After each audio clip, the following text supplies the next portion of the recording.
Hey there gamers, and welcome back to the channel. We have a very exciting video today. The patch notes for the Tiana update are here. Now, I have not read them just yet. This was just posted, so I'm gonna be recording my real-time reaction because, yeah, the second this got put up, I was like, it's time to make a video. So let's go ahead and dive into these patch notes and see what we find and talk about it. I am so excited to see if there's something in here we don't know about yet. There usually is. Let's get right into it. Now, as I read through this, I'm gonna be stopping, discussing a few things, I'm sure. So if you want to read through this for yourself without any interruptions, I got you covered. The link to these patch notes will be in the video description down below. You could also find the link in my Discord server under announcements. So let's start things off by reading their intro. Hey Valley Villagers, it's the Monday before an update launch, and you know what that means, patch notes. Over the last 2 weeks, we've shared some exciting previews of what you can expect from this update. From Valley Vignette to the developer update, and we're excited to share even more today. Similar to the Thrills and Frills update in May, the Ddlv update will include some much anticipated content for base game owners, as well as the thrilling conclusion to the Disney Dreamlight Valley: A Rift in Time, available to all expansion pass owners. As always, scroll down for a breakdown of new content, quality of life improvements, bug fixes, and more of what you can expect from this update. All right, so before we move on to the next part, yes, we already know this is coming this Wednesday. If you're unaware, or if this is your first update, Dreamlight Valley always updates at 9 a.m. Eastern Standard Time. Sometimes it's like 9:05 or 9:06, depending on what platform you're on. And every time there is a Dreamlight Valley update, I go live the moment the update releases. I'll actually be live a few minutes before the update, around 8:45 a.m. So if you want to get a first look at all of this exciting new content, be sure to follow me on Twitch. You can find a link to my Twitch channel and Discord server in the video description down below. And if you can't watch it live for whatever reason, don't worry, I will upload the debut stream onto YouTube later in the day. All right, moving on here, we have new content available to all players. First off, a new character. Revel in the magic of cooking as you welcome Tiana from Disney's The Princess and the Frog to the Valley, alongside new friendship quests and unique items. A new restaurant. Tiana's Palace is open for business, providing villagers a new spot to grab a meal with friends. Okay, so this does confirm it. Villagers will be able to eat in Tiana's restaurant just like they can eat in Remmy's restaurant, which is what most of us were expecting, but this could be really good for helping us get through our star paths a little bit faster. A new stall. Visit Tiana's meal stall to purchase delicious meals, rotating daily. Okay, so they do rotate daily, good to know. A new star path, also named Dapper Delights, makes a statement with a new dream style for Donald Duck and clothing, hairstyles, makeup, and furniture inspired by the Roaring Twenties. A new signature bundle in the premium shop. Ariel's Royal Bundle offers a wide range of customization items inspired by Disney's The Little Mermaid, including a dream style for Ariel, a house style inspired by Prince Eric's village, and clothing items and furniture that exudes opulence. Ooh, interesting. Exudes opulence? This sounds really good. I can't wait to see. I don't know much about Prince Eric's village. I'm excited to see what that premium house is going to be like. I also can't wait to see what this new Ariel dream style looks like. Right now, we just have her base style, which is her in the water. We have her human form, and we have a Christmas dream style. But it'll be nice to have something that's more useful year-round. Weekly rotations to look forward to. Keep an eye out for new optional items in the premium shop alongside some returning favorites, as well as new weekly Dreamsnap challenges and rewards. You know, I never know quite why they put this in the patch notes. Like, we all know that's coming. I guess they're just, being consistent, but okay. New shipment alert. Scrooge McDuck's store has received a new batch of goods for sale, including new clothes. I hope it's a lot of new clothes. I am so tired of Scrooge's shop being empty on the clothing side, so let's hope there's a good bit of stuff coming. A new type of furniture. Keep an eye out for furniture that allows you to interact with it to gather random villagers for a photo op? What? No way! What is this? This is gonna be so useful for Dreamsnaps. Finally, we have a little bit of control over the villagers. I wonder how this is gonna play out. Either way, this is unexpected and very exciting to see. Cannot wait to see how this works. If you previously purchased the Nefarious toolset or Skeletal toolset from the premium shop, you'll receive a complimentary matching hourglass skin for these sets. These Royal Hourglass styles will be included as part of these two tool sets moving forward. Yes, I love the Nefarious tool set. It's one of my favorite tool sets. I love the green glow of it. And I've always said it's such a bummer that it doesn't have an hourglass. I cannot wait to see what the Nefarious Hourglass looks like. Really happy the devs are including this for free for anybody that purchased these tool sets. Now for new content for Expansion Pass owners, return to Ancient's Landing for Act 3 Treasures of Time, which is the final act of Dreamlight Valley, A Rift in Time. Jafar makes his way from Eternity Isle to the valley, opening the door to new friendship quests and unique items. I can't wait to see what we get from Jafar. Bring a touch of unpredictability to Scramblecoin with the new Jafar figurine, which changes its movement with each turn it spends on the board.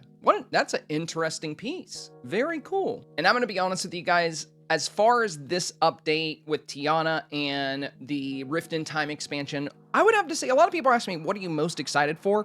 And I'm most excited for Treasures of Time. I mean, I'm really stoked to be getting Tiana. I'm really happy with the new StarPath. But I cannot wait to get Jafar in the valley. He's my second favorite villain behind Scar. And I'm also just eager to wrap up the Eternity Isle story. So when I go live on Wednesday, this is after we take a look at the StarPath and we get Tiana, we're going to dive into Eternity Isle, which, by the way, my isle is not decorated. I leave it open so I can make Dreamsnaps there. However, Monday and Tuesday, today and tomorrow, I'm going to be speed running decorating my entire isle just so it looks presentable for the update stream. So if you're free on Monday or Tuesday and you want to see me scramble to decorate an entire DLC area, then swing by the stream. You can find the link in the video description. All right, next up we have improvements. So I'm really hoping there's something new here that we haven't read yet. Let's take a look. Added a search filter to furniture and wardrobe menus. Now, one downside here is I do not see it listed that we got one for cooking. So that's kind of a bummer, considering we finally got this search feature. I know a lot of people wanted it for meals too, but maybe that is going to come. Now that they've got the search feature built into the game, I don't think it will be too difficult for them to incorporate it into the cooking side of things. And I am very happy we have it for furniture and wardrobe, so I'll take what I can get for now. Added the ability to mark items as favorite or hidden in the furniture and wardrobe menus, adding these items to relevant new categories and surfacing favorite items to the top of these menus. Now, we talked about this in the dev showcase. Very exciting here. It's just going to make access to what you need a lot easier. I'm very happy with these improvements. Added the ability to save custom outfit presets, making it easier to switch between outfits. Now, we saw this in the preview as well. It does look like we're only going to have 4 presets. At least that's what players have been kind of picking apart by looking at the demo. I hope we can have more. I hope there's not a limit, but I think there really may be. But at the end of the day, you don't need that many presets. You can always use your mannequins for the presets that you're not going to use often, and then you can just use the 4 menu presets for the things that you wear all the time. Added a new item tag to items in the wardrobe and furniture menus. We've needed this for a long time, especially since these menus are in chronological order. If you go to all, you have to scroll all the way to the bottom to get to your new items. And usually when you get a new item, you're excited to use it, you're excited to decorate with it, so having a new item tab is going to be very, very helpful. Added new sorting options to the wardrobe and furniture menus. Look forward to see what kind of sorting options we have. And lastly, added the ability to remove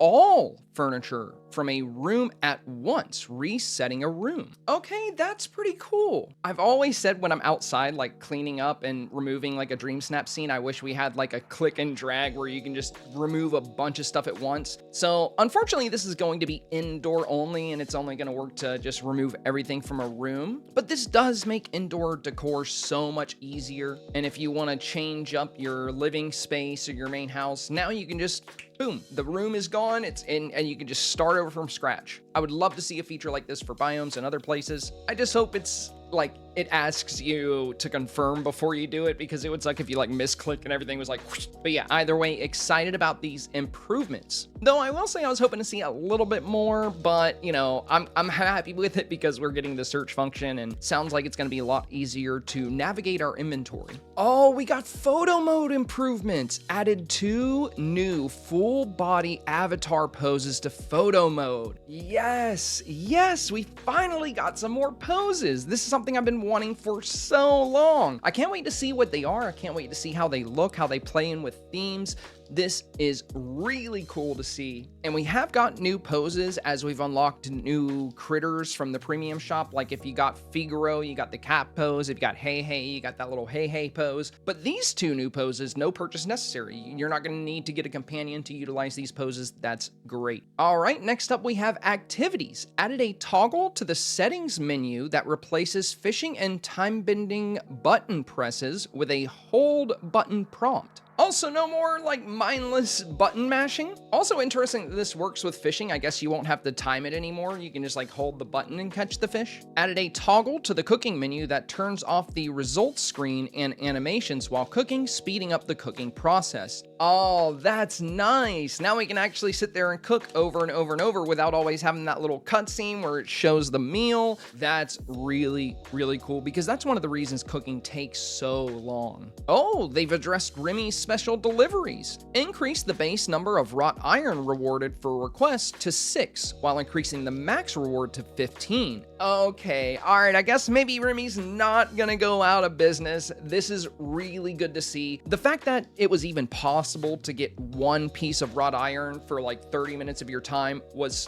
frankly just absurd. This is a much needed fix. I don't know why they had it set so low in the first place. I don't think anybody enjoyed that. It made it way too grindy. This is a great fix. I hope everybody can access the wrought iron stuff now. Reduce the amount of wrought iron required to craft certain tables and chairs. Oh wow, so they up the amount and reduce what you need. Increase the amount of wrought iron rewarded for completing Stitch's big order. Reduce the number of pies needed for the pie eating contest. If you've unlocked Remmy's special deliveries, keep an eye out for a message in your mailbox from Remmy detailing the above changes and gifting you some wrought iron for your tables. This will be available until mid-September. Oh, interesting. So we'll see a letter in the mail from Remmy telling us about these changes. I wonder if Remmy's letter is going to have him apologize for being so stingy with the wrought iron. I think the devs would probably do something really funny and cute like that. I could totally see them, you know, Remmy saying something like, oh, I'm a chef. I'm not as savvy with like crafting or blacksmithing, so I didn't know how much iron you would need. I'm sorry. They did make Minnie apologize for the rustic clock tower. So maybe they'll make Remmy apologize for this. Adjusted the wrought iron to iron ingot crafting recipe to appear only after the completion of the first Remmy special deliveries quest to limit confusion. Okay, very interesting. Good to see some fixes with Remmy's special deliveries. Let me know what you guys think about that in the comments. Are you excited to finally get your hands on the wrought iron you need? This was a very necessary change for sure. Next up, we got premium shop changes. Implemented various UI improvements. Personally, I like what they've done with the premium shop. I like how much they've simplified it to have everything there on that one tab. I know some people don't like the look, but I think it's easier to navigate. I also like that we can see things a bit better in the demonstration category. So I'm excited to see what kind of UI improvements they've made here. All right, moving on to other. Belle's character model has been reworked to better capture the magic of her character. All right, we talked about this in another video, so this pretty much just tells us what we already knew. She does look really good in my opinion. I did see a couple of people say they didn't like the new design, which is fair. Everyone's entitled to their opinion. When it comes down to whether or not you like something, there is no right or wrong. Personally, I love Belle's new style, but her style before didn't really bother me enough for me to want it changed. I just didn't, I don't know, I didn't care that much. Let me know your stance on this. Were you really unhappy with Belle's design, so now you're really excited it's been fixed? Could you care less? Or do you dislike the new design, but you loved the old one? I'm interested to see where the community stands on that. Cross-platform is now supported on PlayStation, so very exciting here. Now, if you read the dev blog, we are all going to be in the same Dreamsnaps. PlayStation players are going to be able to visit us, and we'll be able to visit them. However, it looks like the option to load a PlayStation cloud save won't be dropping until sometime later this year. That was in the dev blog. So you won't be able to load your PlayStation valleys on other platforms just yet, but that is coming. For now, we can all play together, so that's exciting. Continued optimizations to reduce crash rates on all platforms. Let me know what your experience has been like, you guys, with stability. It's been fine for me on PC, but I mean, again, that's PC, so I know it can really vary from platform to platform. The number one platform I've heard issues with crashing would be Xbox, but in particular, people that are playing on Game Pass. I've actually had several people in my community that had constant crashes when playing on Game Pass, but when they bought the game and installed it on their Xbox, they had no more crashes. I'm not sure why this is. Maybe if you're playing on the Game Pass, you're playing off of the cloud and you don't have the game installed, so it makes it harder to stay connected. Either way, Xbox Series S and X should have no problem running Dreamlight Valley. They definitely have the hardware. So I think a lot of the crashes on Xbox are attributed to the cloud playing system. I don't know, might be something to look into if you're on Xbox Game Pass and your Valley keeps crashing. Oh, and I know not everybody on Game Pass is experiencing this issue. This is just something I figured I would share with you guys since it came up.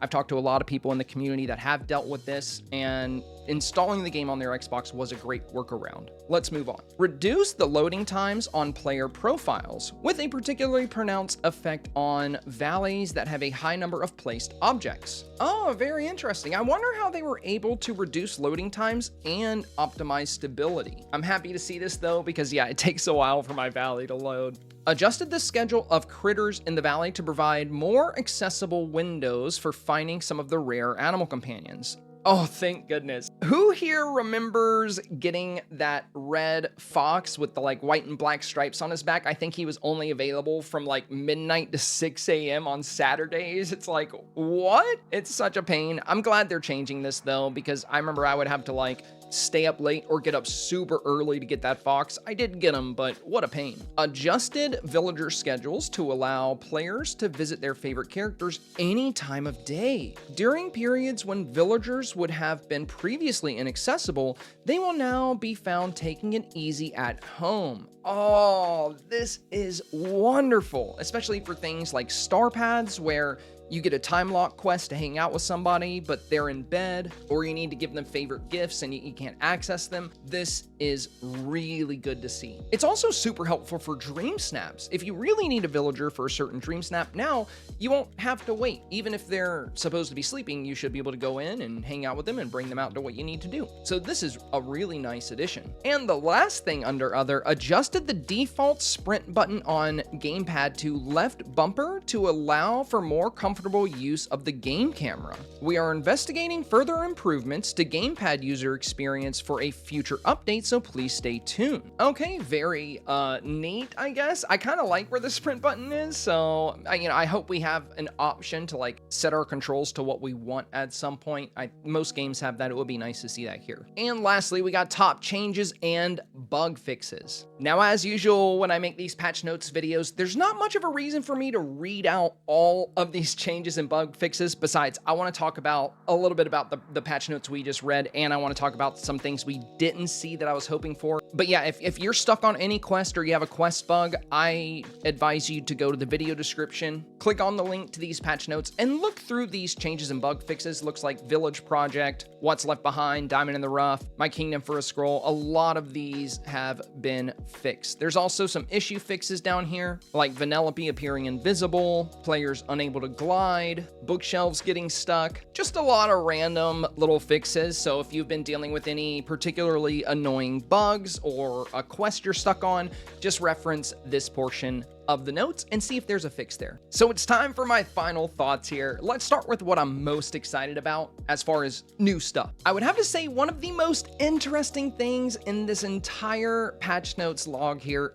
would be the new type of furniture that allows you to interact to gather random villagers for a photo op. Now, when I was reading through this before, I was like, oh, I hope we can select the villagers, but I guess I just am not good at reading because it clearly says random villagers for a photo op. Now, I do wish this new tool had a little bit more control. I'm glad it's something we can use to like bring villagers in for a photo op, but it's too bad that it just gathers random villagers. Maybe it'll get tweaked at some point. Maybe it'll be improved. I can't hate on it right now. I need to see it in action. I need to see exactly what it allows us to do. How many villagers are we talking? And will they all strike a pose when you use it? These are all huge questions that I have that I would love to see answered, and they will be answered on Wednesday. So we'll have to keep an eye out for this new furniture.